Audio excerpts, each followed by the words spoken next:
psicoactivo es que tiene efectos en el sistema nervioso central y cambia entonces el estado de conciencia o la vivencia de la psique.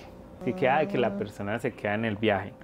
Pues eso no pasa en realidad. O sea, durante la experiencia con los hongos psilocibe, sí se puede dar una disolución del ego. Y es que si bien para una macrodosis no es necesario un proceso terapéutico, en una microdosis sí. En la microdosificación yo creo que sí es mucho más importante el seguimiento de un profesional o alguien conocedor. Hola, hola a todos, bienvenidos a un episodio de este increíble espacio que hemos estado construyendo, en donde vamos hablando de un montón de cosas interesantes, terapéuticas, holísticas, bueno, todo lo que tiene que ver como con el ser humano. Y el día de hoy quise traer a uno de mis invitados especiales y sobre todo mi terapeuta, que aquí se los quiero presentar, Javi, bienvenido a este espacio. Me gustaría que te presentaras más tú. Muchas gracias, Lina, muchas gracias. Nada, mucho gusto. Javier Esteban Suárez, psicólogo, egresado de una universidad de aquí de Medellín, aquí cerca en la calle Colombia, la Universidad Luis Amigó, que es una universidad muy chévere. Yo quiero mucho la universidad, con un enfoque muy psicosocial. Sí. Con un enfoque muy desde lo comunitario, desde lo social, y a lo largo pues del ejercicio de la profesión fui pasando de lo psicosocial a lo comunitario y ahora pues muy enfocado en el aspecto clínico. Okay. Más o menos desde el año 2015, y desde hace unos años para acá, ponle tú el 2020, totalmente dedicado a los procesos clínicos, a la psicoterapia. Y bueno, pues como ya sabes, la psicoterapia articulando el uso de hongos psilocibe, no en todas las ocasiones, pero en muchas ocasiones articulada con el uso de hongos psilocibe. Maravilloso. Bueno, ya podrán saber por qué decidimos traer a Javi. Digamos que a mí me sorprendió mucho cuando escuché el nombre de Javi, cuando me lo recomendaron, que justamente me lo recomendó Alexa, para los que vieron el episodio anterior. Ella me recomendó a Javi y me contó que él hacía procesos terapéuticos con honguitos, y yo quedé como, con honguitos, wow, eso sí, nunca lo había escuchado. O sea, sí había escuchado como de, pues como tomas en general, o pues como campings que hacen y llevan a las personas, y es como más de un día, 2 días, y hasta ahí llegó. Pero un proceso terapéutico sí me pareció muchísimo más interesante, incluso porque era lo que yo estaba buscando. Entonces, una de las razones por las que lo quise traer fue por esto, y sobre todo porque sí me interesa saber mucho, Javi, por qué los honguitos. O sea, ¿qué pasó ahí que tú dijiste, bueno, quiero integrar los honguitos a mi proceso? Sí, creo que esa pregunta es buena. A ver, y hay varias razones. Primera, yo crecí en un municipio cerca de Medellín, en Bello, y allá pues hace unos años todo eso era manga, ¿cierto? Todo eso era monte, había mucha manga y salíamos con los amiguitos ya más mayorcitos en la adolescencia, con los amigos en la adolescencia, salíamos a veces a recoger honguitos, ¿cierto? Entonces las primeras experiencias que yo tuve con los hongos psilocibe tuvieron que ver con la adolescencia, ¿sí? Y con Bello. Luego la vida me va llevando un poco y yo voy tomando como la orientación hacia la psicología, y dentro de la psicología está el campo psiconáutico, ¿sí? Y está el campo también de la terapia psiquedélica.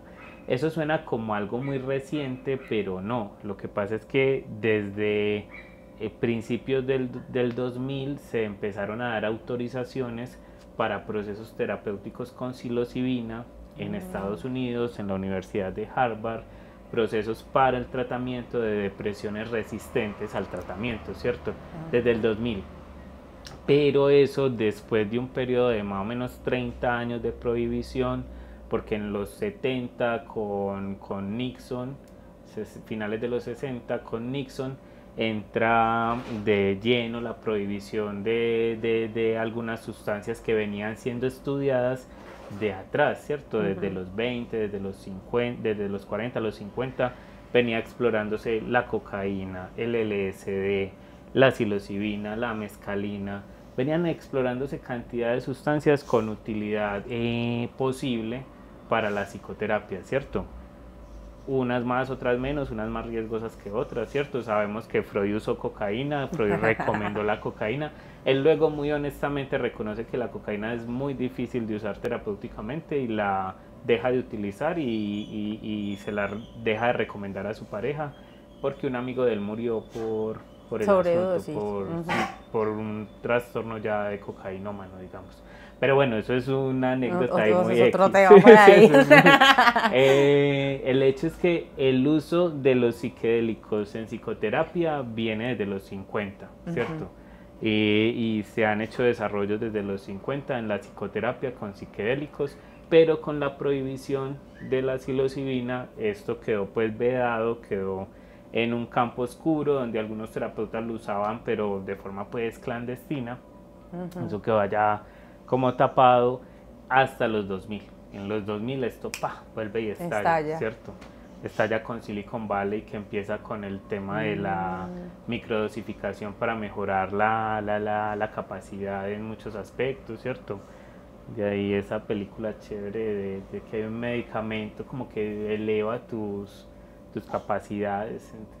Bueno, pero sí, ¿por qué los hongos entonces? Porque la terapia existe, porque soy psicólogo, porque he tenido ese interés, porque vivo en un municipio donde alrededor crecen muchos honguitos, entonces ese interés fue despertando y porque en algún momento pues con un paciente alrededor del año 2020 decidimos empezar a usar microdosificación para un caso de ansiedad que no estaba respondiendo bien a los medicamentos. Yo para la época trabajaba en una entidad pues pública de un hospital y veía cómo se utilizaban los medicamentos ansiolíticos, antidepresivos y todo esto, y no voy a satanizarlos porque muchas veces son útiles, pero no tenían el nivel de efectividad que demostró luego en ese caso la microdosificación de psilocibina. Entonces yo ya tenía el interés por mi adolescencia, por mi formación y por el municipio o por mi historia de vida en ese momento, entonces todo se fue como un poco articulando. Ok, súper. Javi, bueno, y cuéntanos qué es la psilocibina como tal. Y sí, cuéntanos primero qué es la psilocibina y seguimos ahí a hablar. Listo, mira, con la psilocibina. La psilocibina es una molécula que se clasificaría como una triptamina.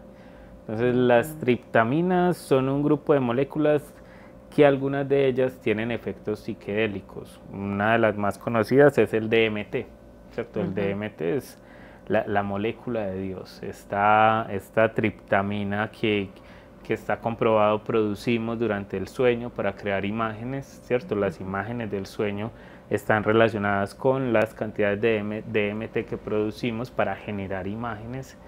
Durante el sueño, durante el nacimiento y durante la muerte producimos DMT. Y es una triptamina, también la producen muchas plantas. La preparación que se conoce como yagé tiene una planta que aporta DMT y una planta que aporta arminas. El DMT es una triptamina entonces que se activa pues con la otra planta. Pero el punto es que ¿qué es la psilocibina? Una triptamina, una molécula con efectos psicoactivos, con efectos en el sistema nervioso. Efectos muy específicos en una zona del sistema nervioso que es la que trabaja con serotonina, ¿cierto? Son muy similares, la serotonina también es una triptamina. Entonces, bueno, es un poco más complejo porque la psilocibina en sí misma no es la que tiene el efecto psicoactivo, sino la psilocina. La psilocibina entonces es una molécula y está presente en los hongos psilocibe y algunos otros géneros. ¿Por qué está presente ahí?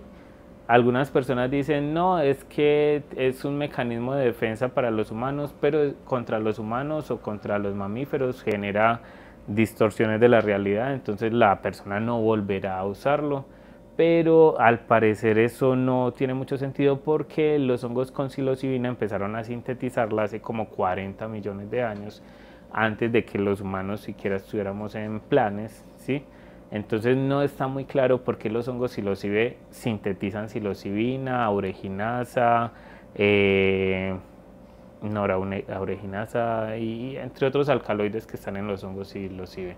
Entonces, la psilocibina es una molécula que producen los hongos psilocibe, que tiene efectos psicoactivos y que viene siendo utilizada más o menos desde los 50 para el uso terapéutico, pero que también se ha difundido mucho desde la revolución psicodélica con McKenna, con Ramdas, con un montón de psicólogos estadounidenses que empiezan a proponer el uso de psicodélicos para ampliar la conciencia de la población en general. Entonces empiezan a repartir LSD, mescalina, ¿cierto? Todo este tema con la revolución contracultura de los hippies, eso se asocia mucho entonces y se estigmatiza mucho a la psilocibina como una droga de este tipo por ese momento de la historia, pero más allá del uso recreativo, tiene mucho potencial terapéutico, que yo creo que no es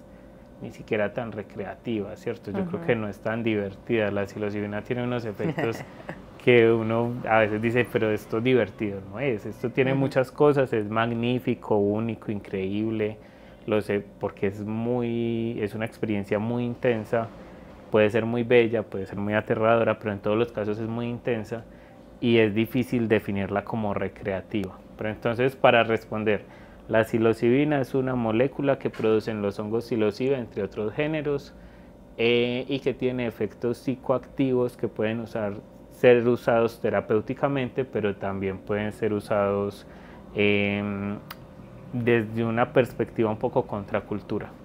Ok, ¿y qué se considera psicoactivo? Psicoactivo es que tiene efectos en el sistema nervioso central y cambia entonces el estado de conciencia o la vivencia de la psique. Ok, y que altera los colores, los sentidos. Claro, tiene distorsiones perceptuales. Ahí importante, qué bueno que lo mencionas, porque a veces se piensa que los hongos psilocibe son alucinógenos y no generan realmente alucinaciones, sino distorsiones perceptuales, ¿cierto? Entonces ¿qué son? ¿Qué es alucinógeno? Alucinógenos que genera alucinaciones. Una alucinación es una percepción sin objeto, ¿cierto? Entonces supongamos que aquí de repente aparece un duendecito y y tú lo ves así con los ojos abiertos y no diferencias que es irreal o no, sino que hay un duendecito, ¿cierto? Eso no pasa con los hongos. Eso no pasa con los hongos. ¿Y eso qué podría generarlo? Como pues... Una alucinación de ese tipo, algunos inhalantes generan alucinaciones, pero también algunos estados de psicosis, ¿cierto? Que generan una pérdida de realidad. Entonces la persona su proceso de apropiación de la realidad no le permite diferenciar que eso realmente no está ahí. Entonces los hongos psilocibe no generan ese tipo de alucinación, no generan alucinaciones, generan distorsiones. Entonces distorsiones es que yo empiece a ver en este espacio del mueble, en estas manchas, empiece a ver que se mueve algo y es como un duendecito, ¿cierto? Pero yo estoy tomando esta parte como material como referencia y puedo ver como que se sale un duendecito y que hace así y baila y pasa una historia ahí, ¿cierto? Sí. Pero es una distorsión de esta realidad, ¿cierto? No es una alucinación como una percepción sin un objeto, ahí no hay ningún objeto. ¡Wow! Ese sí no lo sabía. Entonces, son psicoactivos, no alucinógenos. Eso podría ser un mito. Sí, que son alucinógenos, es un mito. Si hay alucinaciones donde la persona está percibiendo cosas que no están y cree que efectivamente las está percibiendo, ahí podríamos hablar de que pasó algo mal, de pronto una sobredosificación muy alta, pero que no es común porque en una sobredosificación la persona queda un poquito más como en un trance, ¿cierto? O sea, no está realmente acá, queda como allá un poco ida en el viaje, que es donde vemos cosas, en el trip, que es donde vemos cosas, pero no está viendo cosas aquí afuera, porque está muy sumergida allá. Entiendo. Es más común que sea un brote psicótico, ¿cierto? Si la persona está alucinando es que hubo un brote psicótico y eso tiene que ver con que de pronto se haga mal el proceso. Claro. Con que no se haga bien como una reducción de riesgos, ¿cierto? Entonces, si una persona ha tenido antecedentes de tener alucinaciones, de tener una enfermedad de tipo psicótico y le das hongos, es muy posible que tenga un brote psicótico. Y en un brote psicótico sí hay alucinaciones, pero las alucinaciones no son un efecto que cause la psilocibina, sí las distorsiones, que cambien mucho, que la realidad se derrita, cambie de colores, crezca, se enchiquitezca, ¿cierto? Esas cosas sí. Wow, wow. Bueno, ¿y qué mitos y realidades hay alrededor de pronto de la psilocibina? Hablando, por ejemplo, de que yo no sabía, o sea, yo pensé que pues las alucinaciones, uno tiene alucinaciones con los honguitos y pues ya nos acabaste de aclarar que no. ¿Qué otros mitos hay por ahí de la psilocibina y los honguitos que están muy en el común? Sí, hay uno muy común y es el de, ay, se quedó en el viaje. Es que la persona se queda en el viaje. Pues eso no pasa en realidad. O sea, durante la experiencia con los hongos psilocibe, sí se puede dar una disolución del ego o eso puede ser como una pérdida de las funciones yoicas, ¿cierto? El yo tiene unas funciones. Esa estructura psicológica que llamamos yo, a la que tú llamas Lina, a la que yo llamo Javier, tiene unas funciones, dentro de ellas sintetizar la realidad, ¿cierto? Entonces aquí está sucediendo esto, en este lugar, en este espacio temporal, decirme que yo soy yo, entonces sostener la identidad. Entonces todas esas funciones se pueden ir perdiendo y ¿qué es lo que llaman también disolución del ego? Entonces tú ya no eres nada y ahí eres todo, ¿cierto? Entonces como que se amplía ese estado de conciencia, pero también hay una pérdida de esas funciones y las personas pueden vivir eso como que me voy a morir o me voy a volver loco. Pero eso está durante la experiencia. Una vez que la experiencia termina, que es, ponle tú a las 8 horas, 10 horas, a una persona le puede durar casi un día entero, pero no es común. La experiencia pico es como 5 horas. Sí. Y luego de eso, ponle tú 10 horas más. Pero durante ese tiempo la persona recupera toda su estructura yoica, ¿cierto? Entonces vuelve a ser quien es y otra vez tiene que ir a trabajar y otra vez tiene la llamada, otra vez tiene el programa que ve, otra vez retoma un poco lo que es su identidad del mismo en este tiempo, espacio, ¿cierto? Eso se recupera en la gran mayoría de los casos. Hay unos casos en los que se desencadena un brote psicótico porque la persona en su estructura del yo tiene unas predisposiciones a que esa estructura se desorganice y sea más difícil de organizar otra vez, ¿cierto? Que quede caída en la disolución del ego, todo se cae, todas las columnas que sostienen la realidad se caen y luego eso se reorganiza y ahí es donde está también el efecto terapéutico, donde se permite la integración, es en esa reorganización. Pero en algunas personas que tienen ya una dificultad en esa reorganización puede tomar más tiempo, puede ser más difícil, pero pues siempre vuelven al estado pues más o menos, no digamos normal, pero más o menos cotidiano, ¿cierto? Pero sí puede haber casos en los que se desarrolle un brote psicótico y si hay una enfermedad de tipo psicótica grave, una esquizofrenia o una paranoia, sí puede durante una experiencia fácilmente ser el detonante de lo que ya estaba. O sea, eso ya estaba ahí, pero en la experiencia se activó y quedó siendo ya más evidente a lo largo de la vida, pero la gente no se queda en el viaje, eso no es real. ¿Eso podría pasar con el viaje de pronto? Con cualquiera, con la marihuana pasa mucho.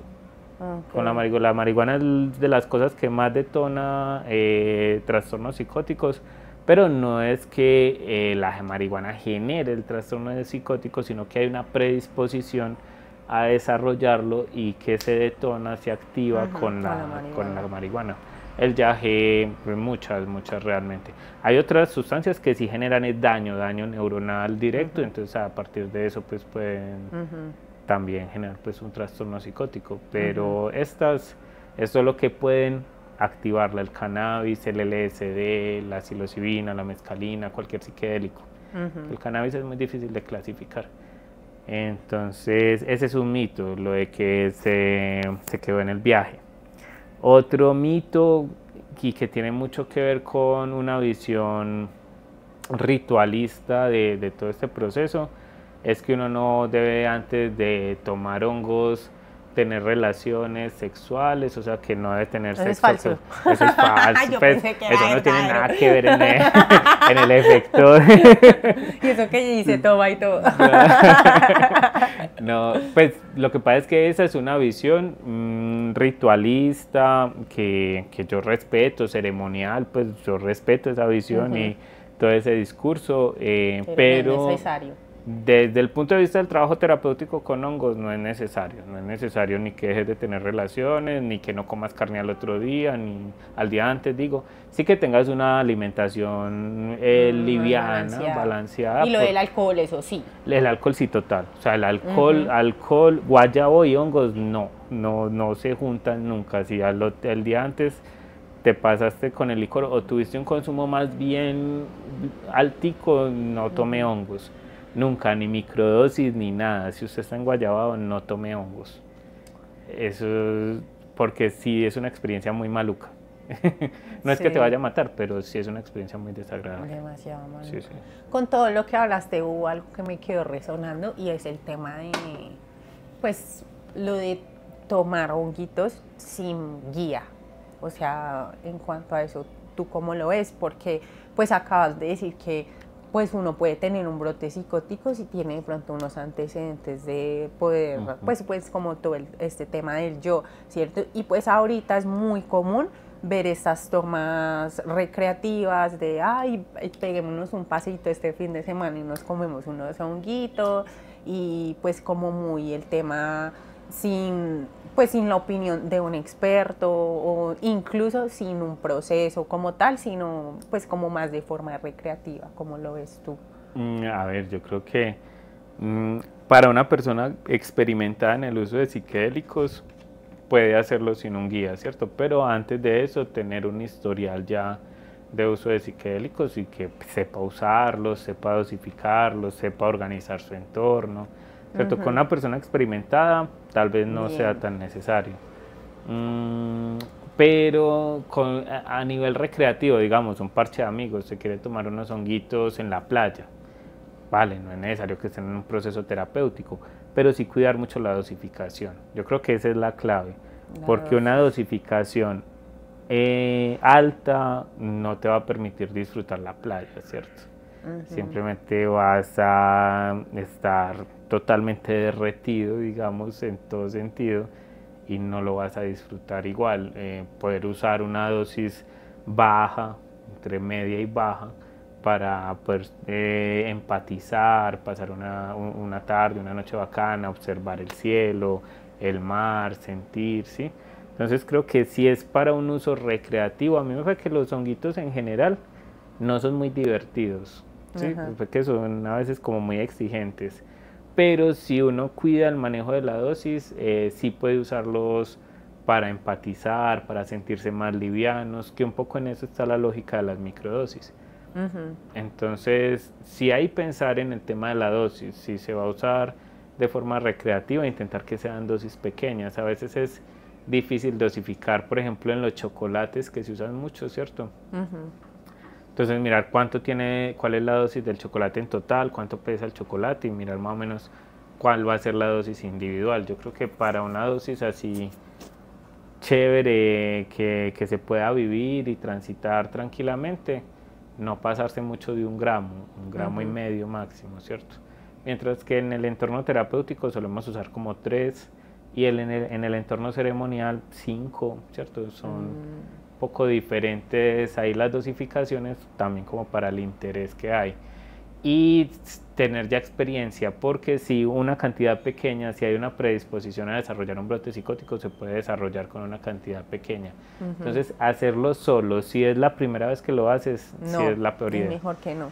Eso, es mejor que haya al menos un amigo, alguien como, ay, me voy a tomar unos honguitos, ¿me cuidas? Listo, entonces te cuida, porque si no lo has hecho nunca y no sabes qué botoncitos se van a mover ahí, es mejor hacerlo acompañado, sí, claro. Entiendo. Pues incluso eso tiene que ver mucho con estos términos que ahí investigando un poquito encontré, que es lo del set y el setting, ¿no? Total. Como la importancia tanto del espacio, que creo para mí es como lo más importante, si el espacio en el que uno está, uno no se siente tan seguro y puede llegar a sentirse vulnerable. Para mí no, no, porque uno está en un estado demasiado vulnerable como para, no sé, estar con gente que pues tal vez uno no conozca, y no quiere decir que sean malos, pero el ser tan vulnerable pues hace que uno sienta miedo o pues vulnerabilidad de parte de todo lo que lo rodea a uno. Entonces, pues si nos podrías explicar qué es esto del set y el setting, por favor, sería... Claro,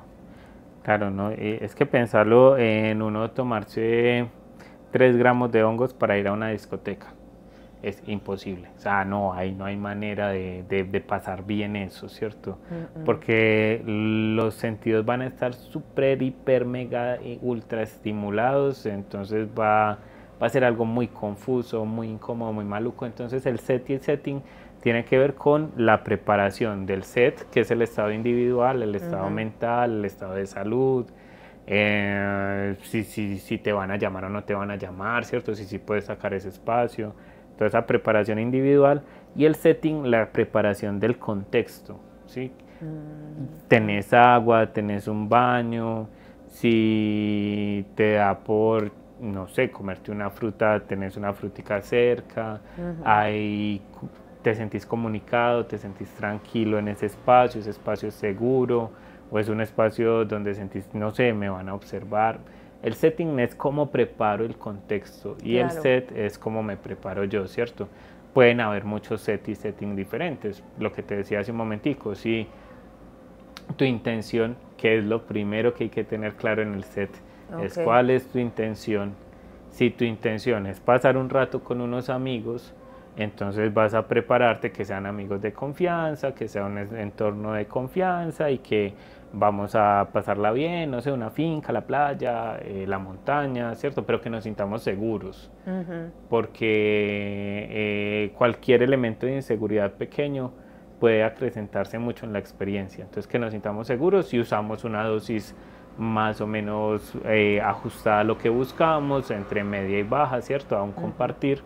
Entonces eso hace parte del set, tener clara cuál es la intención, a qué voy allá. Siempre, así sea terapéutico, así sea recreativo. Claro. Si es recreativo, también tener claro, voy a divertirme, voy a usar una dosis más pequeñita para que active unas cosas, pero que no nos deje a todos tirados, porque pues, una dosis alta, pues sencillamente quedas ahí. Ya.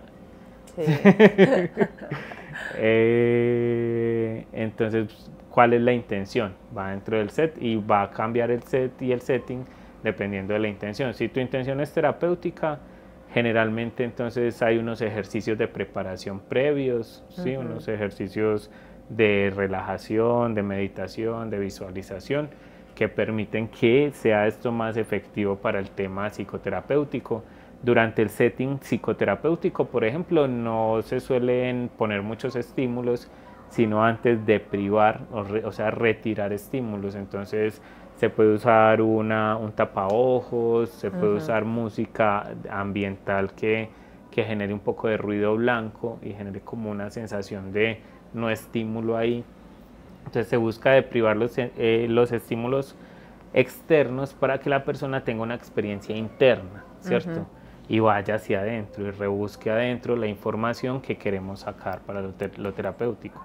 Entonces dentro del setting terapéutico entonces está un terapeuta, no un amigo. Y está una intención terapéutica de solucionar X cosa, conocer tal que X cosa. Y dentro de un set y un setting ceremonial, sí te pueden pedir, por ejemplo, que haya un ayuno, que haya una cosa de abstinencia sexual, ¿cierto? Que haya, no sé, unos ejercicios de oración, unos ejercicios de tipo ritual y místico que van dentro del setting de una experiencia ceremonial. Y el set y el setting van a ser diferentes. Entonces, set es la preparación individual y setting es la preparación del contexto. Ok. Bueno, ¿y por qué tomar honguitos dentro de un proceso terapéutico? Porque genera muchísima información. Los honguitos desbloquean elementos que están reprimidos, emociones que están ahí, como que les hacemos... Las emociones es difícil reprimirlas, pero podemos evadirlas, podemos hacer como que no están, ¿cierto? Entonces una persona que lleva años haciéndose el loco de que está triste, de repente se encuentra con una tristeza súper profunda, ¿cierto? Una persona que lleva años haciendo fuerza para mostrar que es muy fuerte, que tiene mucho poder, puede verse totalmente vulnerable. Entonces se desbloquean cosas que hacen parte de nosotros y que es información importante para el proceso terapéutico. También la psilocibina. Disculpa. No, tranqui. La psilocibina, bueno, la psilocina, todo el proceso, todo el cóctel químico de los hongos, que esto es importante porque hay procesos con psilocibina sintetizada que no se usan en Colombia porque en Colombia la psilocibina es ilegal, ¿cierto? Entonces en Colombia no hay nadie que acompañe procesos con psilocibina y la psilocibina no se sintetiza en Colombia. Entonces lo que hacemos en Colombia son procesos con hongos psilocibe, que pueden ser hongos psilocibe molidos en una cápsula como una microdosis, o pueden ser hongos en una cantidad de 3 gramos, 3,5, ¿cierto? Secos, que se utilizan durante una macrodosis. Pero entonces, ¿cuál es la diferencia ahí? Perdóname. Psilocibe es el hongo entero molido o comido, ¿cierto? Y psilocibina es la molécula extraída.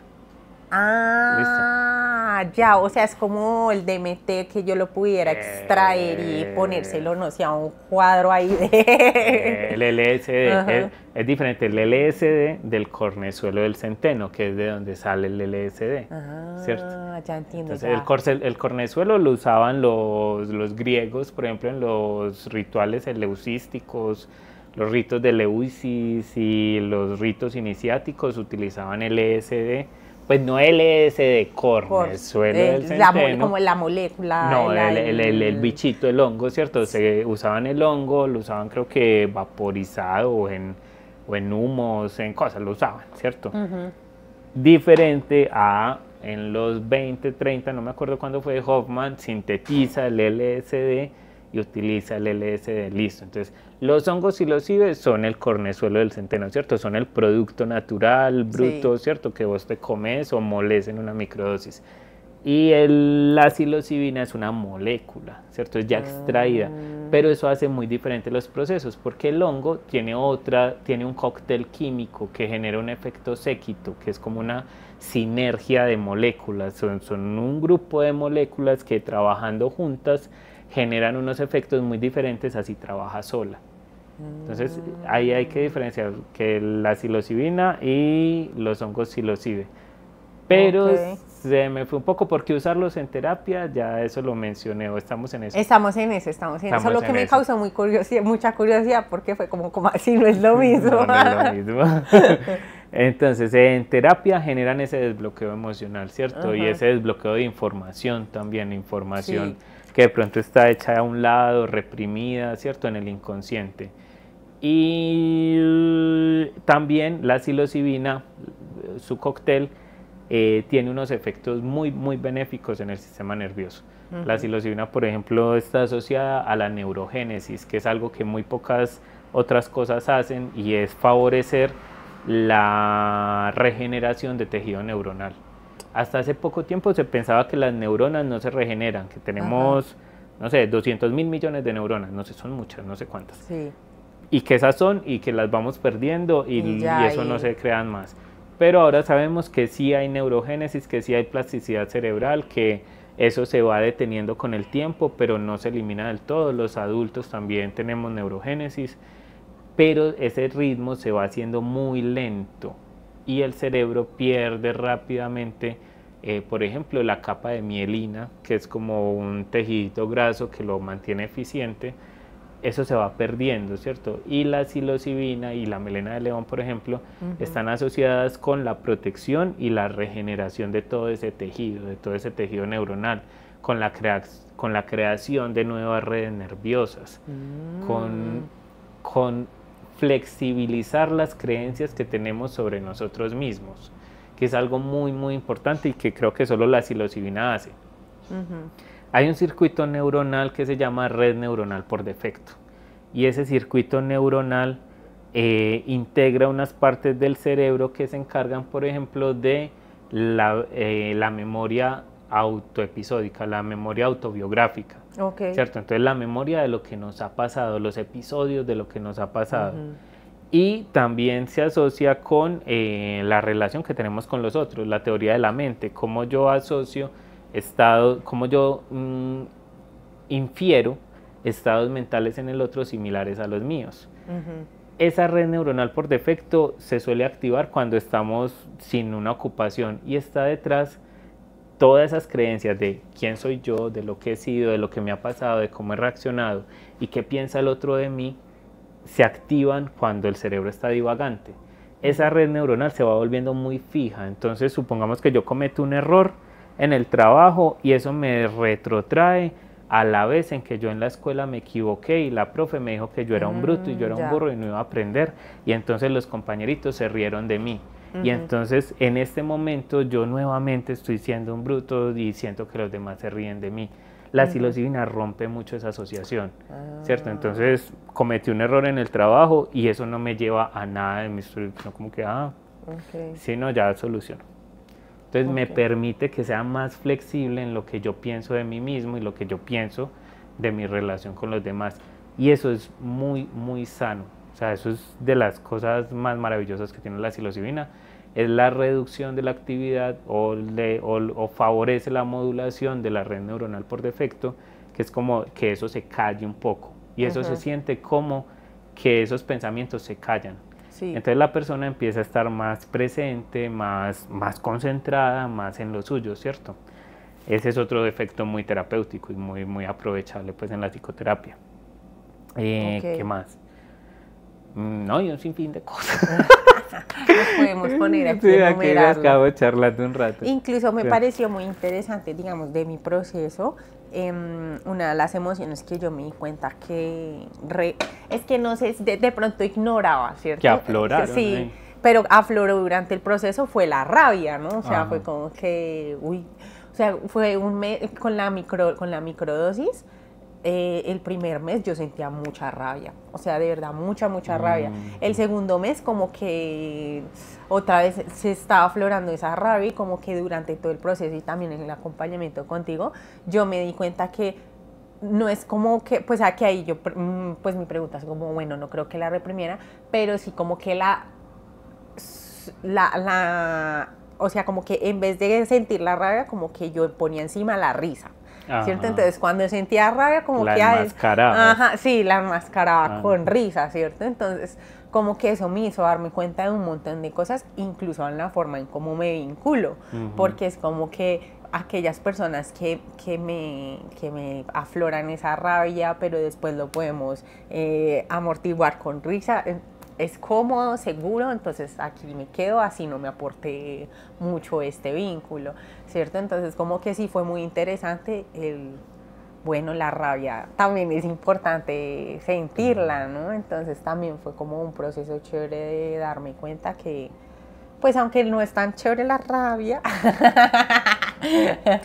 igual hay que sentirla, es una emoción importante. Hay gente que se vuelve adicta a la rabia a muchas personas les gusta porque los reafirma, pero también uno tiene que elegir vínculos donde pueda expresar la rabia y donde no sienta que tiene que enmascarar la rabia, porque pues la rabia existe y tiene un sentido de ser, no está ahí porque sea mala, sino porque tiene un sentido de ser para nuestra experiencia como humanos.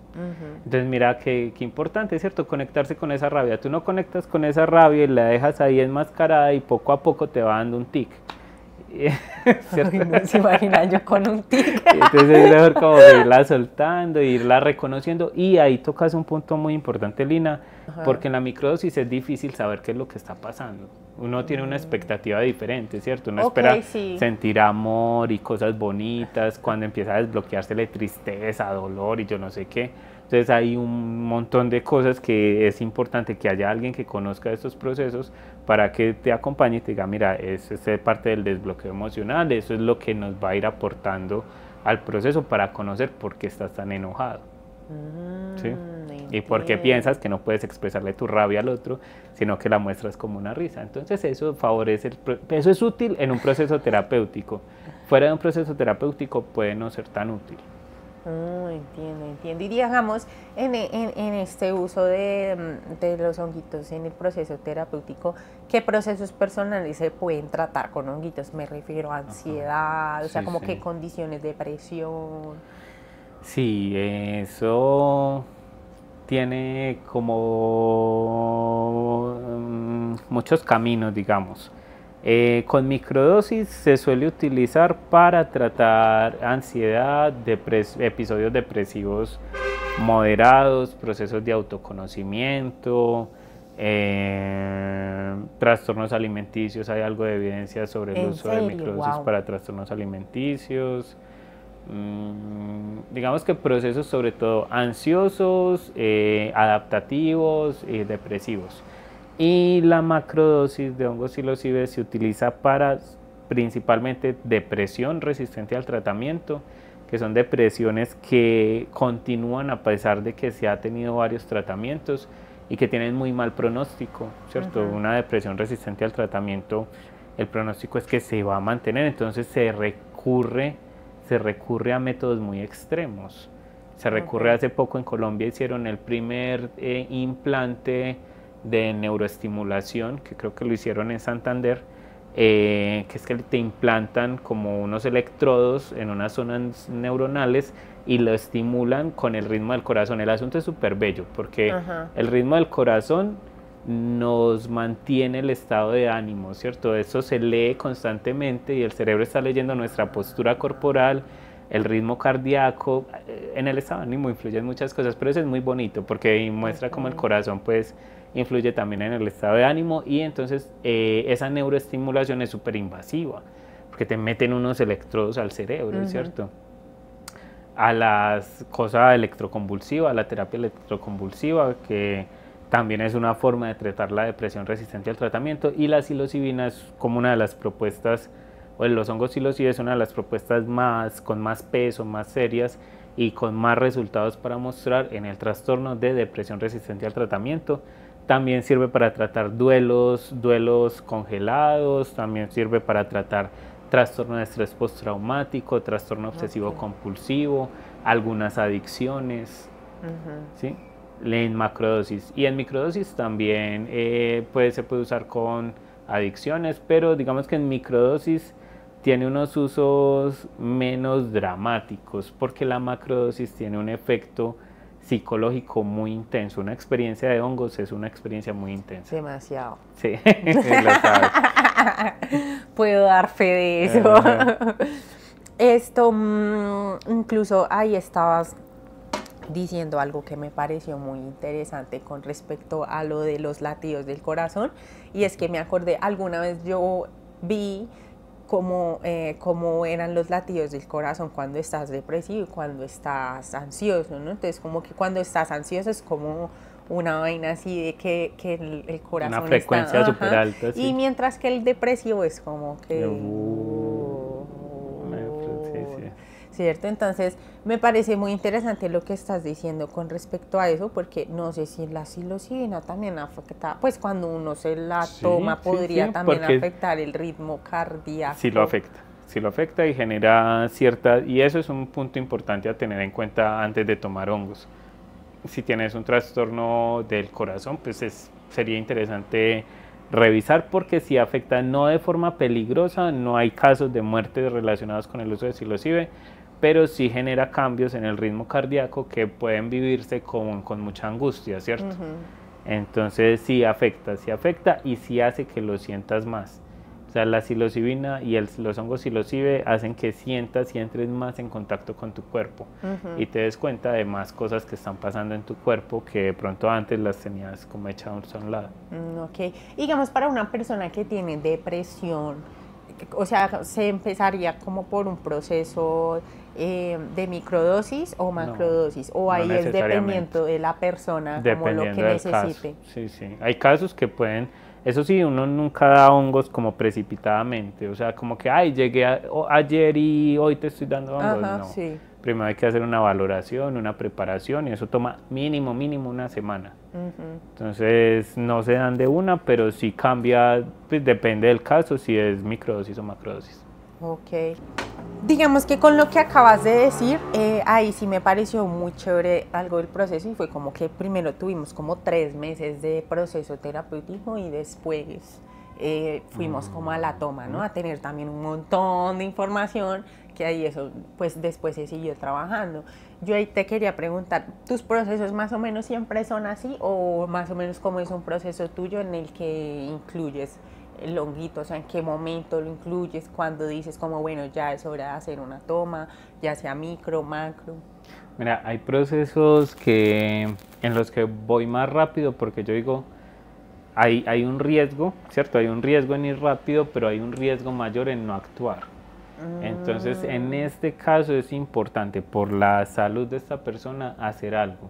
Entonces, lo que sí es indispensable es hacer primero una cita de valoración y una cita de preparación. Entonces, mínimo, y que puede ser la misma cita. Sí, podemos hacerla juntas. Podemos demorarnos hora y media haciendo valoración, preparación y dejando unas tareas para un periodo de mínimo una semana de preparación antes de la toma.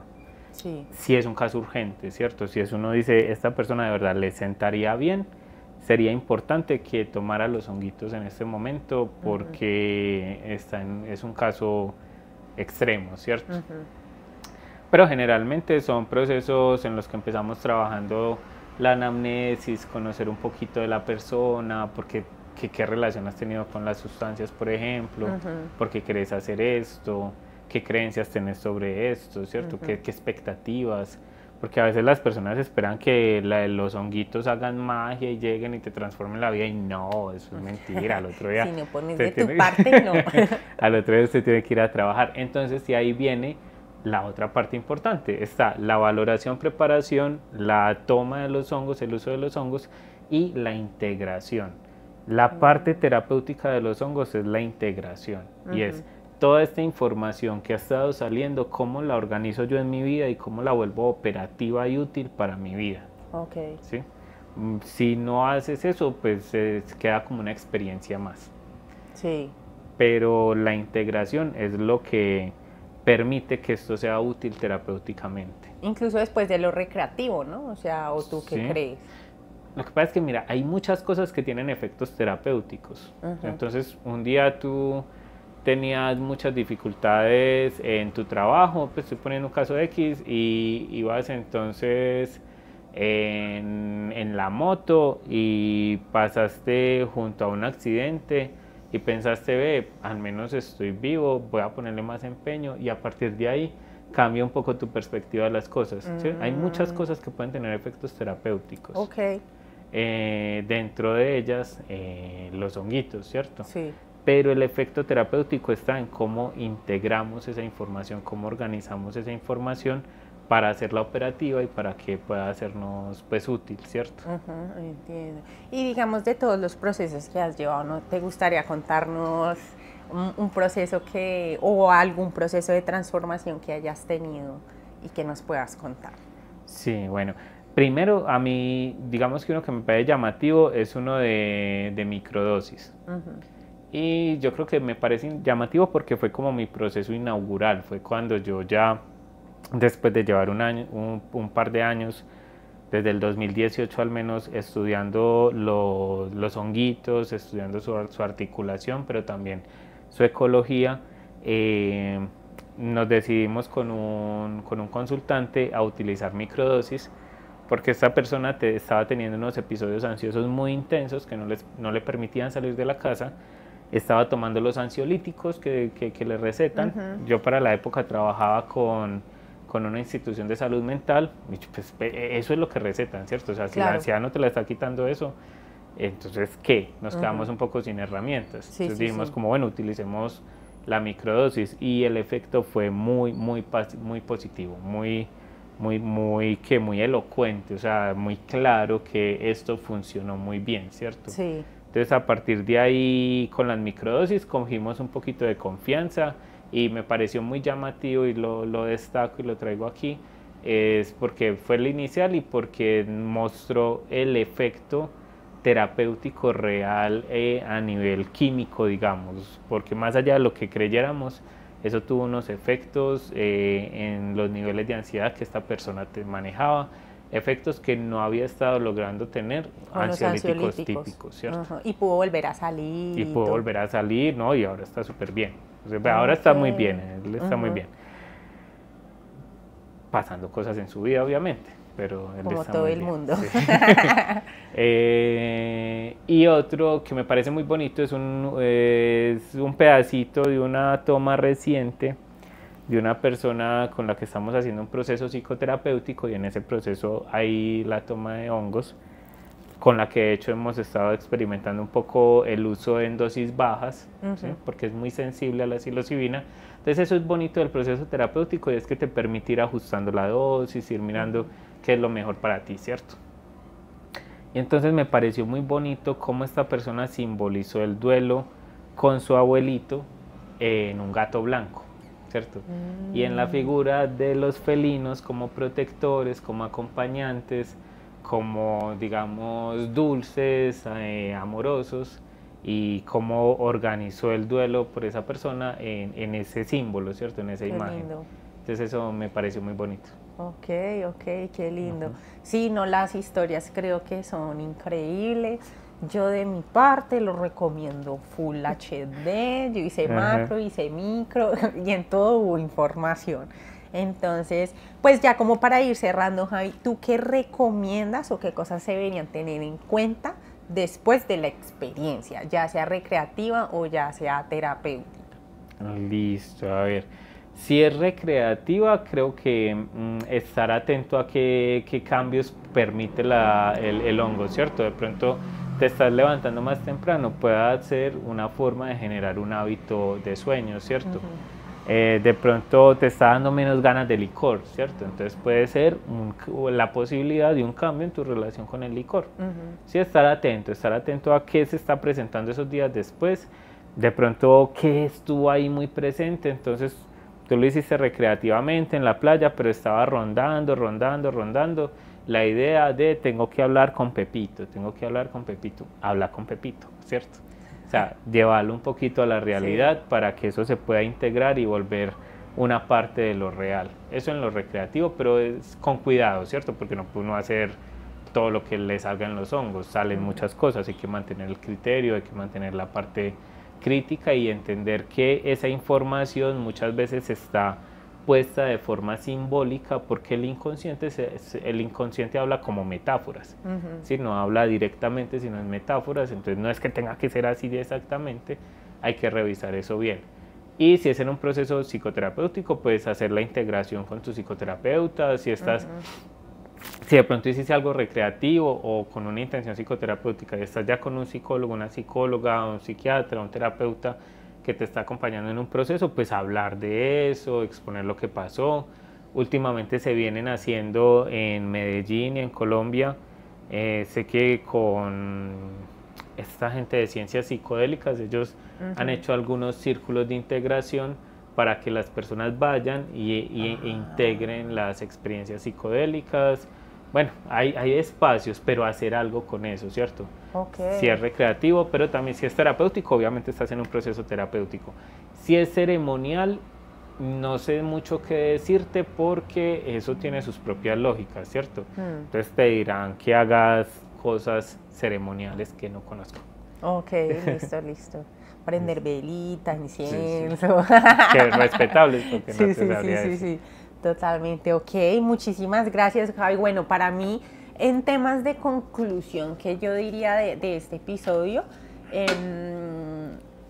ya había tomado honguitos de forma recreativa, me fue bien, en forma terapéutica también, pero haciéndolo desde las dos formas de hacer la toma, me quedo 1000 veces con la terapéutica, porque se pueden sacar muchas cosas, se pueden sanar muchas cosas.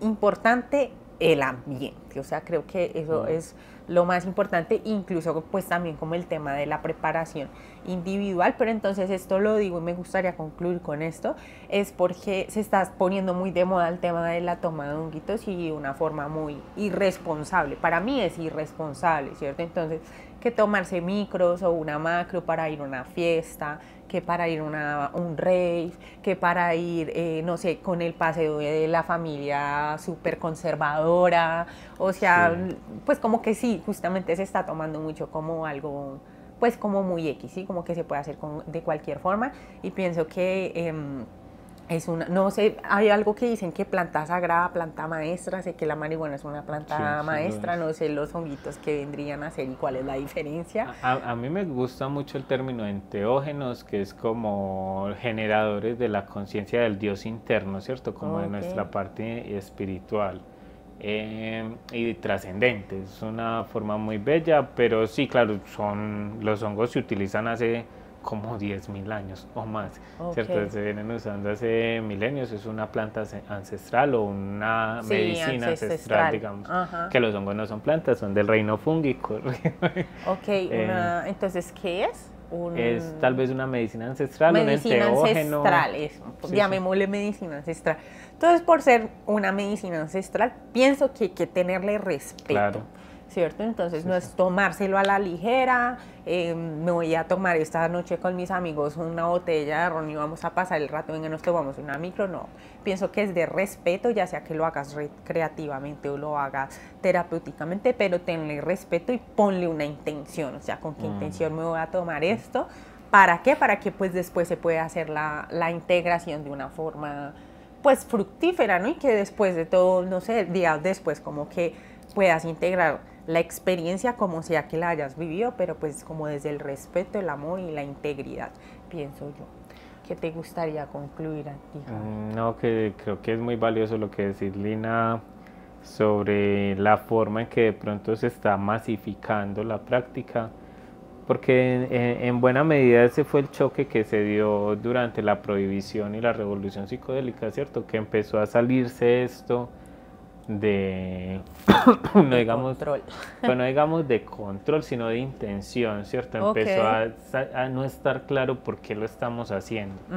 Y cuando dejó de estar claro por qué lo estamos haciendo, se volvió repetitivo, masivo, y eso llevó pues también por muchos temas políticos y económicos que influyeron ahí al tema prohibitivo y a que la psilocibina fuese catalogada en su momento como una lista de las sustancias tipo 1 eh, por no tener potencial medicinal, cosa que es totalmente falsa, tiene todo el potencial medicinal y por ser altamente adictiva, cosa que es totalmente falsa, la psilocibina es cero adictiva, cero Otro mito totalmente. ahí. Otro mito, la psilocibina, el psilocibe no es adictivo, no es posible, no hay manera.